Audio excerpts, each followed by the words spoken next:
Stealthy gameplay in video games, whether it's a rogue in World of Warcraft, an agent in the Old Republic, or sneaking around in Cyberpunk, blasting people with the with the pistol.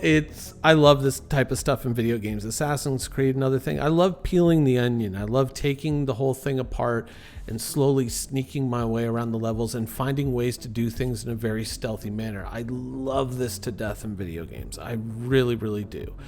And this is something that I was happy to find that in the most recent update of Star Citizen seemed to be working in the cave clear out missions where you go down into the cave. I'm using the Daymar as my example. And I found that the gameplay was very rewarding. I enjoyed the sneaking around and having to have silenced weapons and all of that. It really brought me back to, the fun of playing a game like Cyberpunk and things like that. Now, I'm not really going to focus on stealth gameplay per se, but I do want to say that as I found something in Star Citizen that I enjoyed, there's some things I'd like to say about it. Now, FPS missions in Star Citizen. I've made some videos about this and I've talked about this before, and in previous versions, the performance, the AI, for a number of reasons, it has been less than ideal. I think we'll use that terminology, less than ideal. And I was hoping for more, But recently, playing on my alt, I'd begun doing bounty missions, and I got this one bounty mission. It was a 25K for it, and it ended up being kill this guy in a cave mission. I guess this is what triggers eventually your being able to get these cave missions on a regular basis. Now, I have to say that I'm going to talk about the really good things that I enjoyed. And this is the footage. This is the first mission that I did. This is the one where it was kill the single guy at the bottom of the cavern system, and I assume that's what unlocks the rest. Not having a radar, not having night vision, having to be very, very careful and poking around, that kind of stuff, it did lend a certain amount of fear, of tension to the experience. And I enjoyed it. There were some parts that I thought were a little bit iffy, like this moment right here. But overall, I had a great time. I enjoyed this a hell of a lot. So much so that I started to kind of log into the server every once in a while and say, hey, is one of those missions up? No? Okay, well, I'll come back later. Hey, is one of those missions up? No? Well, I'll come back later. Oftentimes when you see people talking about efficient ways to play Star Citizen and how to make money in SC and stuff like that, they will, say this is this amount of, UEC per hour, and doing this gets you this amount of UEC per hour. And I always find that is kind of, I don't know. I think that's kind of the wrong approach to gaming. It's a little too spreadsheety for me, at least in my opinion. I prefer, having activities in the game that are so fun to the players that you kind of end up making a whole bunch of money and not even really realizing that you've made it, because you've just been having so much fun doing it.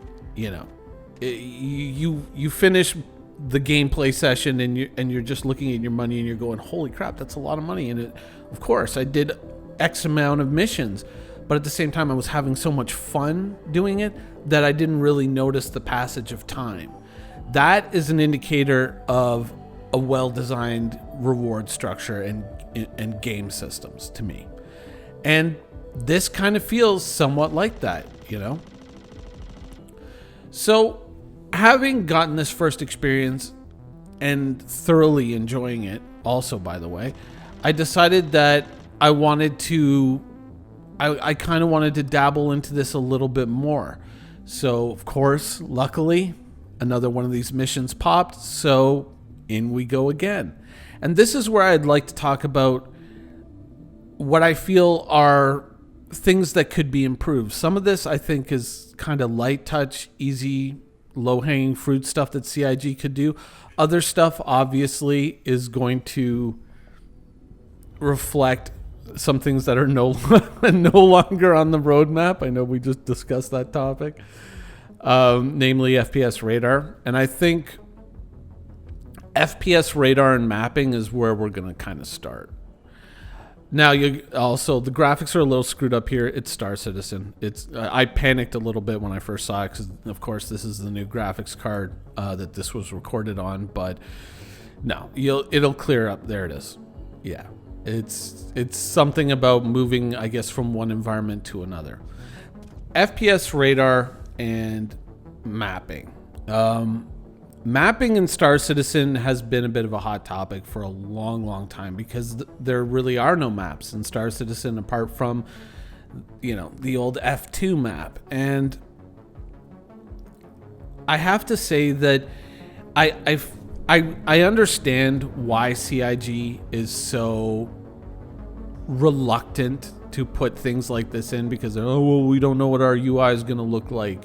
So we don't want to create a false hope or false expectations or we don't want to build a whole bunch of apps off of a certain UI style and then all of a sudden a month from now we decide that we don't like the asymmetrical style and we want to change it all and now we have to redesign every app. I get that.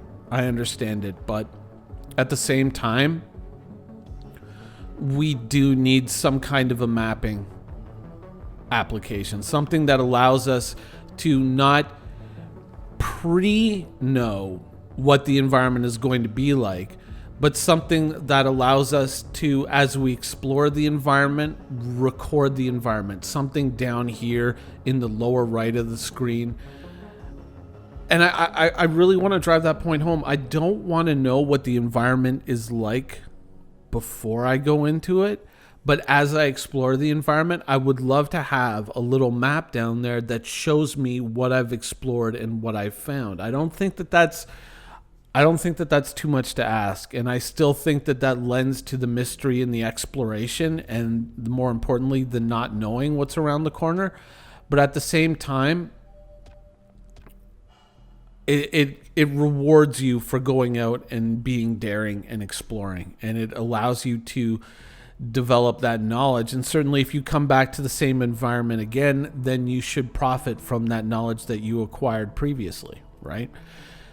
That's my feeling on the topic. We should have a mapping technology in the game that allows us to record places we've been and so on and so forth.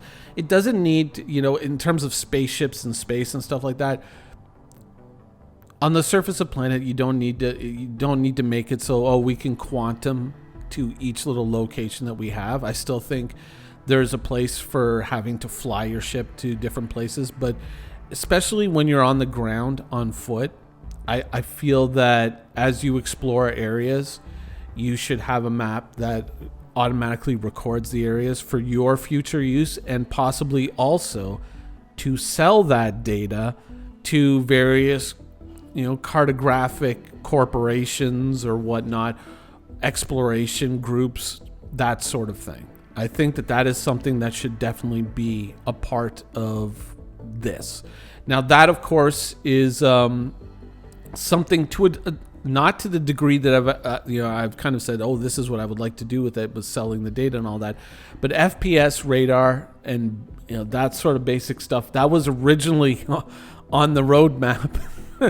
And I'm getting a lot of knives, by the way, out of these loot boxes. Can I also get some forks and spoons so I can make complete place settings? Because it's just weird when people come to dinner and I'm just like, I have 50 knives but no spoons and forks. Best of luck. Anyways, I realized that creating an entire gameplay loop like that is going to be tremendously time intensive, and it'll take a great effort. But I think that if the resources are freed up to use that, then that would be a good thing. And obviously that would also be a good mechanic to have in Squadron 42. So, there's you can cross-pollinate there with these things. When you're exploring a Vanduul ship, when you get out of your fighter, as, fighter pilots do when they just transition to being infantry and then back again. Okay, I'll stop. So that, FPS Radar, that is one thing I'd like to see. Another one is inventory management. Now, personal inventory, I know I kind of make fun of it, but it is the very first implementation. This is just bare bones. But it raises certain questions about what CIG's intent is. And first of all, ammunition in guns. The fact that you can, sometimes you reload a clip and you get a new clip, whereas sometimes you reload a clip and you just get the clip that you just popped out of your gun.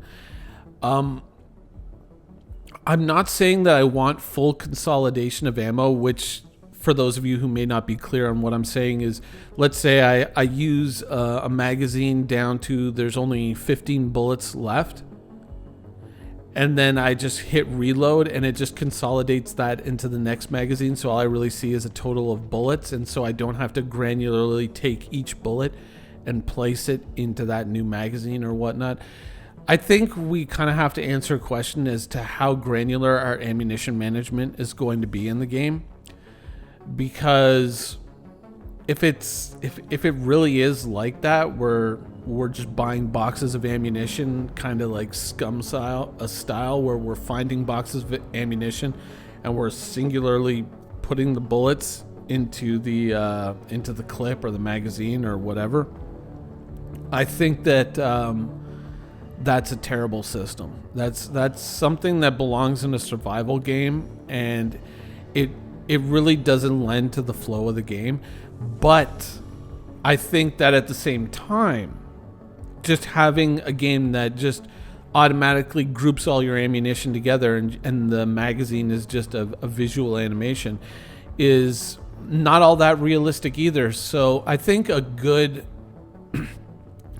middle ground would be to allow players to reload spent magazines from a larger receptacle, but much more quickly. So let's say that you buy a brick, we'll call it a brick, of ammunition for a P8 or a Custodian SMG.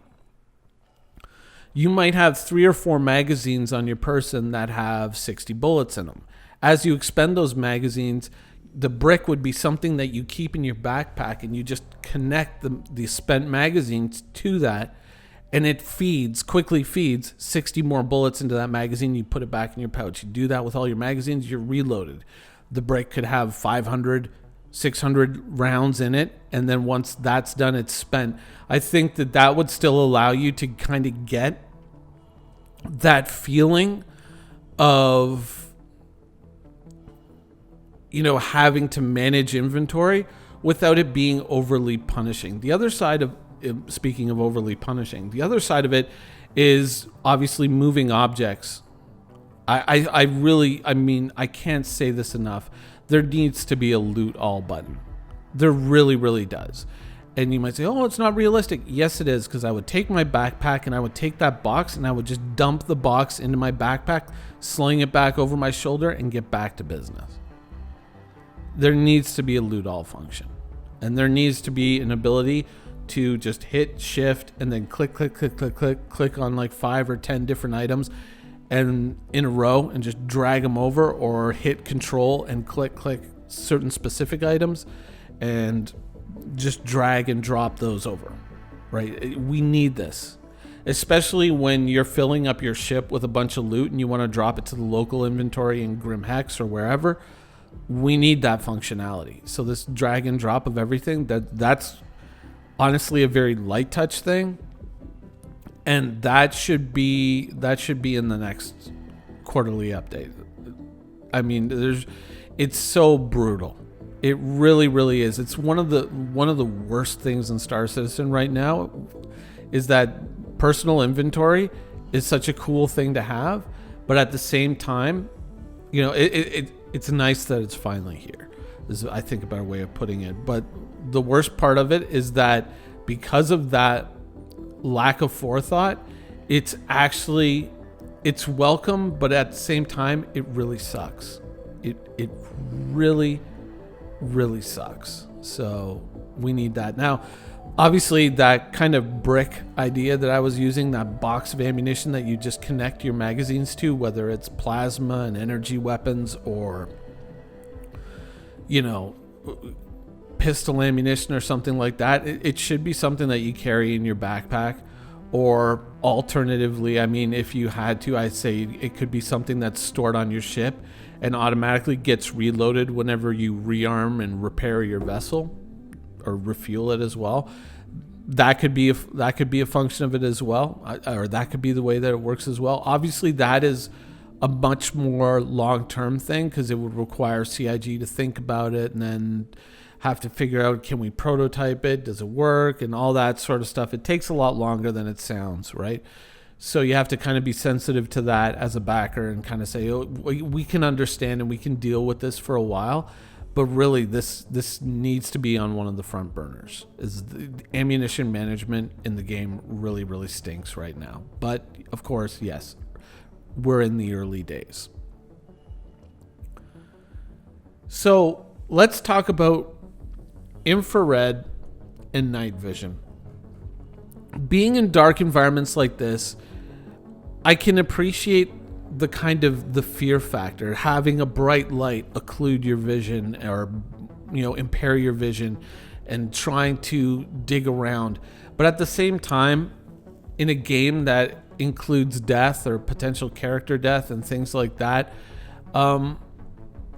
I feel that we're still a little heavy-handed. And of course, when you have a mask like this, certain combat masks where your face is entirely covered and you're only really seeing through cameras and a screen on the back, on the inside of the helmet, showing your eyes what's out there, there's no reason why there isn't infrared and night vision.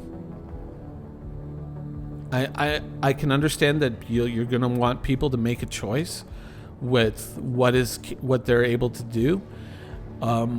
Certainly, if you have a clear glass plate or plastic plate over your face in a space helmet, it's that traditional kind of fishbowl space helmet idea, then infrared maybe isn't possible that way, unless we're going to like eye implants and we're going a little too cyberpunk there. But if you know what I mean, when it's clear and it's just like for flying a ship or something like that, then no infrared, no night vision. But the higher end combat helmets where you're fully enclosed in, that should be a built-in feature. Now, obviously, that's going to be a bit of a long haul to implement something like that. But I definitely think that it's something that's worthwhile. You know, I think that it's definitely something that the game needs.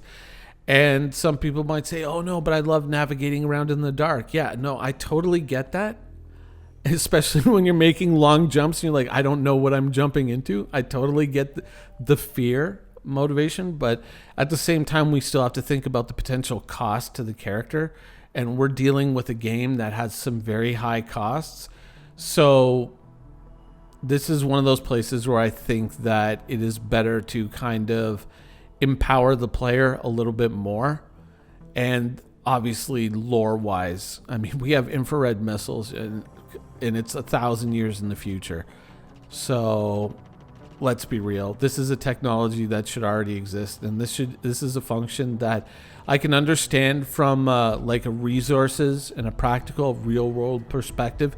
Haven't had time to implement it yet, but there's no reason why it wouldn't exist in the universe. So a few words from the devs on, oh yeah, no, we're including this, would be very, very welcome. Just you don't have to give us a date. You just have to say, yeah, no, that's something that we're gonna do. You know, that just acknowledge it and say, yeah, no, we're looking into it, please. Now I'm gonna end this video off with one final thing. You know, as you kind of go through these caves and as you're killing these guys, of course you're finding as many knives as you'll ever need in your life. But you know, a lot of these guys drop weapons, guns, things like that. Now, I know that CIG has to do the great reset every once in a while because we're making too much money in the game, or they don't want they don't want players who are playing at this stage in the game to have such an amount of wealth that no one else can even keep up with them, or we would have access to things and little broken items in the game that allow us to make money way faster than we should be able to. But there is something that is kind of immune to that, and it's weapons, equipment, and armor. Weapons, equipment, and armor players being able to, through the personal inventory system, organize them, stack them, things like that, features which would be so welcome. Being able to stockpile these things and being able to keep them, and I don't mean just keep them for a patch, but keep them on their account. Have these things attributed to players. Some of them could be collectibles, like, oh, do you have the Nine Tails version of the Karna? Do you have, the Duster's version of the Coda? Whatever. Or all these different armor sets that these guys wear. Being able to keep these and attribute these to our account and say, no, you have that for good. Even if we're not allowed to keep money. In the future, there are people out there, like I know, Algrid from the Inforunners has a javelin. At some point, that guy's going to have to fill out his javelin with armor and guns and medical supplies and all that sort of stuff, and that's going to cost him a pretty penny.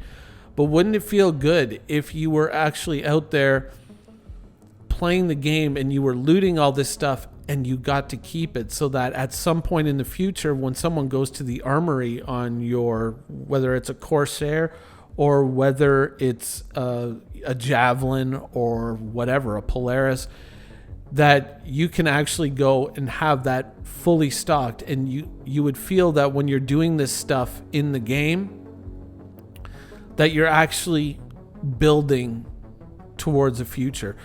Honestly, when people were excited about the idea of being able to sell that stuff into stores, I wasn't really too keen on that. I would have preferred to see it so that players could sell it to each other through an auction house type situation. But overall, I would love if we were just able to keep these things, and this became kind of like a permanent thing that we had on our account. That in the future, when we have our ships and everything's fully implemented, that we can kind of go into our personal inventory at that station or wherever, and just drag and drop a whole bunch of things into the armory of our ship. So that way, when somebody gets on your ship and you're like, "Oh, we're gonna go do sniper missions," well, I don't have a sniper rifle. No problem. Go to the armory. There's 10 of them. I don't have a knife. Oh, there's 1,000 of them. Let me look at all of them. There's 1,000 of them in the kitchen. Don't worry. That sort of thing. Food, bandages, attachments for multi-tools, all that sort of stuff. Players being able to stock this stuff up. Yeah, it could end up as wealth, a way of stocking up wealth if players are allowed to keep this and then sell it back to a store or sell it to each other. But at the same time, I think that what Star Citizen desperately needs is a feeling of progress. And not progress in terms of game development, but progress in terms of character and account progress. And having something like that, I think it would do a lot for the way that people feel about their time spent playing Star Citizen. I kind of honestly feel that when CIG kind of said, "Oh, now we're going to Squadron 42, that's our main focus," I honestly think that was a mistake. I think that was premature. I think that had we gotten Star Citizen a little further along, if we had closed a few more loops and we had made the gameplay a little bit more fun and a little bit more rewarding, and less based off of these hokey events and more based off of just people being able to trigger things in the world and people being able to explore the world and enjoy it and feel that they're actually doing something and accomplishing something towards the future. If we'd gotten just a little bit more towards that, then it would have been a lot easier for CIG to take the time that they need to get Squadron 42 into a place where it's a lot healthier of a game. Because ultimately, Squadron 42's success is Star Citizen's success. And as much as I don't really care for Squadron 42, I acknowledge that it is something that needs to kind of get finished and get out of the way. And to be perfectly honest, if I felt that my gameplay had a little bit more meaning, then I would probably be a lot more patient with a lot of these things. If there was something to look forward to, if there was something to chase after, if I felt like I was accomplishing something, even within the confines of what we have now in Star Citizen, I'd feel a lot better about having to wait for Squadron 42 to get out of the way. Thank you for watching. So if you want to keep up with the latest and greatest in Star Citizen and Squadron 42's development, please follow us on our social media channels. See you soon.